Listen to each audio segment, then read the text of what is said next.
Mira curled herself tighter against the rough, cool cave wall, keeping her gaze locked on the still form lying a few steps away. Shadows stretched across Baird's rugged face, and from time to time, she strained her ears, hoping to detect any small change in his breathing. Despite the faint moonlight that filtered through cracks in the rocky ceiling, only the dark smudge of his hair contrasted against his pallid skin. Her heart twisted at the memory of how frantically she had tried to press her hands against his wound to stop the bleeding. She could not be certain how many hours had passed. The time blurred together, defined by fear and an intense focus on first aid. She had done all she could with the limited supplies at hand. One thing felt certain. If she did not find the right medicinal herbs, Baird was in grave danger of bleeding out or succumbing to infection. She could not allow that fate to befall the warrior who had risked everything to protect her from the rogues. Mira inched closer, carefully pulling back the makeshift bandages she had fashioned from strips of her torn shirt. The cloth was stained dark with blood. Frowning, she laid trembling fingertips across his forehead. His skin felt warm, maybe too warm. A wave of uncertainty coursed through her, and she whispered into the quiet, "Please don't die." Although Baird came from Storm Pack, a group Mira had grown up believing to be harsh and tyrannical, he had put his life on the line for her. That gesture weighed heavily on her mind, filling her with gratitude and a sense of responsibility. She soon recognized the necessity of finding better treatment for him.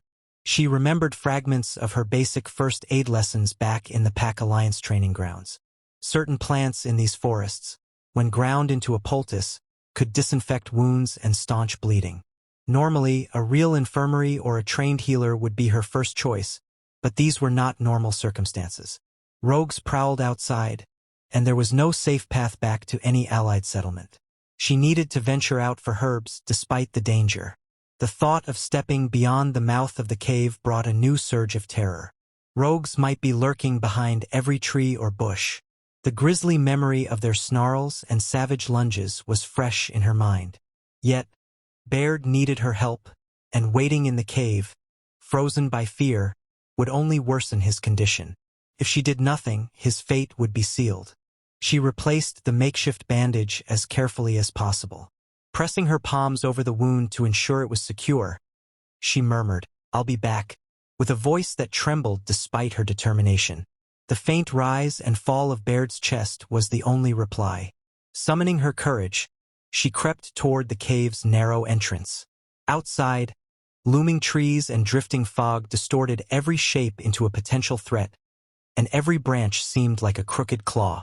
She swallowed hard, mouth dry, but inch by inch, she stepped beyond the cave. Her movements were slow, deliberate, and as quiet as she could manage. Her father had once taught her methods of navigating woods without leaving a trace, though she had never needed to employ them under such dire circumstances. The events of earlier that day replayed in her mind. Baird had yelled for her to run while he stood against the rogues alone. He had accepted those risks without hesitation. That memory fueled her resolve to do the same for him now. Finding the herbs proved to be a painstaking task. The forest was a tapestry of shapes and sounds, difficult to parse in the gloom. She lingered over each leaf, trying to recall its characteristics from her field medicine lessons. Sometimes she lifted a leaf to catch what little moonlight was available, checking its smell and the pattern of its veins.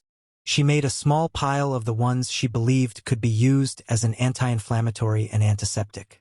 After all, Baird's best chance lay in treating his wounds before fever or infection took hold. She froze at every soft rustle in the bushes, half expecting a rogue to appear. On a few occasions, she saw only a harmless squirrel or the flicker of a bird's wing.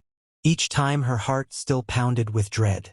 Although no immediate threats announced themselves, her instincts warned her that time was running short. She had to move quickly and return to the cave. Soon, her hands were filled with enough leaves and stems to hopefully make a poultice. Feeling the chill of the night breeze, she decided she had done all she could. Every passing moment increased the risk of the rogues discovering her or stumbling upon the cave. Then came a sudden crack of branches, footsteps. She startled and dove behind a large tree trunk, clamping a hand over her mouth to muffle the sound of her own quick breathing. The footsteps were faint but unmistakably human in their rhythm. Anxiety clawed at her stomach as she picked up voices, low and threatening, drifting on the night air. Rogues. They were still searching. Mira clung to the trunk, creeping sideways in hopes of drawing farther away. Her foot caught a twig that snapped beneath her weight. Instantly, the voices ceased. Fear slammed into her. The men's speech changed, sharpened by suspicion. One of them called out, and the voices grew louder. They were definitely closing in. Scanning the forest floor, Myra's gaze darted to the faint silver shimmer of a nearby river. She remembered crossing a tributary on the way. The water would be cold enough to numb her to the bone, but it was her only possible hiding place. Without hesitation, she slipped through a patch of brambles, wincing as they scratched her arms and legs, then descended a small slope that led to the water's edge. By the time she reached the shallows, the rogue voices were disturbingly close.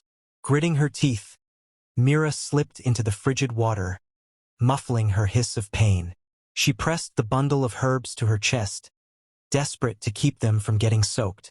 Inch by inch, she submerged herself until just her eyes and nose remained above the surface. The cold bit at her skin, threatening to rob her of mobility if she stayed too long. Somewhere just above the riverbank, the rogues continued their search. She heard them quarrel in hushed yet urgent tones, as though they did not want to make too much noise but still needed to coordinate their efforts. Myra's heart thundered in her ears. She tried to keep her breathing shallow, barely ruffling the water. If she made the slightest movement, they might spot her. The minutes slogged by in excruciating slowness. Her legs went numb from the icy river, her arms cramped from holding the herbs above the waterline. Yet the thought of Baird lying wounded in the cave, his life possibly depending on these very leaves, forced her to remain still. At last, the men's footsteps faded, and their voices tapered off into the distance. Mira dragged herself out of the river, shuddering, every muscle protesting from the cold. Her clothes clung to her, soaked and heavy. She refused to drop the herbs, clinging to them as if they were a lifeline. Carefully, she ascended the muddy slope, muscles burning from fatigue and the chill that wrapped her like a vice. Each misstep made her wobble. Eventually, she spotted the craggy outcropping that concealed the cave. Though she nearly stumbled several times, she forced her legs forward, refusing to collapse until she was safely back inside. When she finally reached the entrance, she heard the soft crackle of a small fire. Relief coursed through her as she realized Baird must have regained consciousness enough to build it. That fragile firelight beckoned her inside. Her chest felt tight with a mixture of worry and anticipation. Upon entering, she saw Baird sitting propped against the rocky wall, his face drawn and pale but alert. His eyes flicked to her, and for an instant, relief seemed to glimmer in his gaze. Then it vanished, replaced by a scowl that only deepened the shadows in his features. "You went out," he demanded, his voice raspy but laced with anger. The tension in his tone belied both fear and frustration. "Are you out of your mind? Do you know how dangerous it is? If they had caught you—" She offered him a trembling shrug, her teeth chattering as the night's cold seeped into her bones. "You were bleeding," she managed to say, her voice hardly above a whisper. She lifted the herbs in a shaky grip. "I had no choice. I had to go." His expression was grim, and he seemed to struggle with what to say. Before he could force out another rebuke, he noticed the way her clothes were soaked, practically glued to her skin. Anger seemed to mingle with concern in his eyes. "You're freezing," he muttered. Mira fought a wave of exasperation. Rather than snapping back, she crouched beside him, still shivering. "Let me see your wound," she said. She set the herbs on a flat rock, gently untying the bandage around his ribs. The strips of cloth were stiff with dried blood, but thankfully there was less fresh bleeding than before. She wanted to believe that was a good sign. He winced at the tug of the fabric against the crusted edges of the injury. She tried to be as gentle as possible, but every movement must have caused him pain. When she glanced at his face, she found him staring at the far wall, jaw clenched in clear discomfort. Silence stretched out between them, until finally Mira reached for a flat stone and began mashing the herbs into a paste. The tangy aroma almost made her gag, but she steeled herself. She needed to create a poultice strong enough to reduce the inflammation. Taking a fresh strip of cloth, she smeared the herb pulp onto it and then pressed it to the wound. Baird inhaled sharply, hissing a low oath through his teeth at the sting. "It will help," she said quietly, tying the strip in place. "It should slow the infection and reduce the bleeding." She glanced over at him, noticing beads of sweat forming along his hairline. He swallowed, nodding stiffly. "You learned that from the Alliance?" he asked, voice still laced with tension and pain. "You mentioned classes, or something like that?" She nodded while securing the final knot of the bandage. "Yes, basic first aid is part of the training. Just enough to handle injuries before we can get to a real medic." His gaze drifted across her torn and soaked clothes, then paused at her partially exposed shoulder. She felt a flush creep across her cheeks but tried to ignore it. Baird did not comment on her disheveled state. Instead, he cleared his throat and grimaced. It was still reckless to wander off alone. She bristled, frustration simmering. "Reckless or not, you were unconscious and losing blood. I couldn't just sit here." He closed his eyes for a second, perhaps trying to calm himself. Then he slowly lifted his head. Though anger smoldered in his dark eyes, there was another emotion there. Something more vulnerable. The silence yawned between them as she finished tying the bandage and set aside the remnants of herbs. The pale glow of embers from the small fire provided meager warmth. Baird tried to shift his position, revealing a mesh of scars that crisscrossed his chest and arms. Some resembled claw marks, others burns. Each told a story of war and strife, battles fought and survived. Mira imagined the pain he must have endured. Stormpack was notorious for its harsh training, but witnessing these scars in person was far more sobering than hearing rumors. She studied them quietly, then asked in a low voice, You've been in a lot of fights, haven't you?" Although she hadn't planned to speak her thoughts, the question hung in the air. She hesitated before adding, "Why did you save me at all? You know how things stand between Stormpack and the Pack Alliance. Nobody would have blamed you for standing by. You had no obligation." He drew a long breath. "A warrior has a duty to protect any werewolf in danger," he answered, despite the strain in his voice. "No matter who they are or where they come from. If I saw a young she-wolf, one who can't even shift, being attacked by rogues, how could I do nothing?" His words surprised her. She had grown up believing Stormpack wolves would relish seeing a Pack Alliance wolf in jeopardy.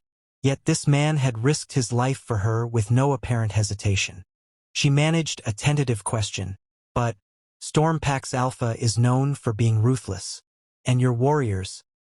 There are stories about how cruel your pack can be." That comment caused a flicker of indignation to cross Baird's features. "Rumors," he said, voice gruff. "Have you ever met him? Have you spent time with anyone from Stormpack? Or do you just believe everything your Alliance leaders say about us?" Mira felt her posture stiffen. "The Alliance has faced raids and conflicts instigated by your alpha. We've heard about entire villages threatened, people forced to fight." He responded with a harsh scoff that made him grimace from the pain. "And what of the Alliance? Forcing smaller packs into compliance isn't a fair practice, either." She opened her mouth to retort, but halted at the memory of how the Alliance often absorbed smaller packs under the pretense of protection. Those smaller communities sometimes lost their own traditions. The realization left her at a loss for words. She let out a slow breath, glancing at him once more. "I don't know what's fair anymore," she admitted, "but thank you for saving me." Regardless of what either of us has been told about the other, that statement seemed to ease the rigid set of his shoulders. Although tension remained, neither spoke again for a while. Mira busied herself double-checking the makeshift bandage, ensuring it was tight but not cutting off circulation. Then she found the canteen near Baird's side and offered him the last of the water. He drank slowly, never breaking eye contact with her, as though trying to figure out whether this moment would shift their uneasy alliance. After handing the canteen back, Mira moved to sit on the cave floor at a short distance, hugging her knees and attempting to stave off the cold. Her clothes were still soaked through, each breeze that filtered into the cave chilling her further. She noticed Baird's gaze lingering on her, but he said nothing about her condition. Eventually, he cleared his throat. "Listen," he began, The words caught, as if this sort of admission was foreign to him.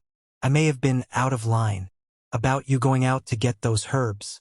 He paused, jaw working as if wrestling with unspoken thoughts.